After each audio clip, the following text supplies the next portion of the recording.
Mirsa potensi belanja delegasi World Water Forum ke-10 di Nusa Dua Kabupaten Badung, Bali mencapai 1,7 triliun rupiah selama penyelenggaraan ajang internasional tersebut pada tanggal 18 hingga 25 Mei 2024.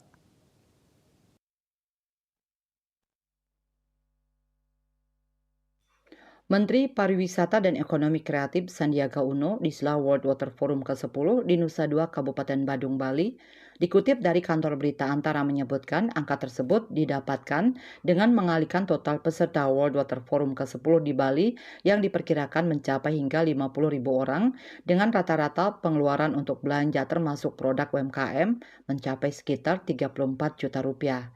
Dalam pelaksanaan forum itu, pemerintah melibatkan sebanyak 500 pelaku UMKM yang memajang produk mereka tersebar di 3 lokasi selama pelaksanaan WWF ke-10 itu.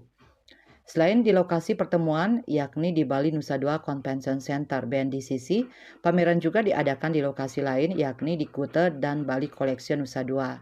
Sandiaga menuturkan produk-produk yang dijual pelaku UMKM itu telah menjalani kurasi, terutama berkaitan dengan produksi yang ramah lingkungan dan pengelolaan limbah cair.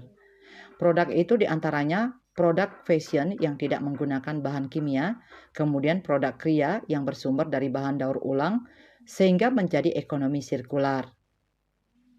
Sementara itu, Deputi Bidang Produk Wisata dan Penyelenggara Kegiatan Vincentius J. Madu mengungkapkan, UMKM dilibatkan dalam forum itu untuk meningkatkan pangsa pasar, termasuk menaikkan kelas mereka.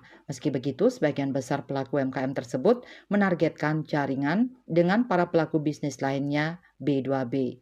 KMP Bali Pos melaporkan.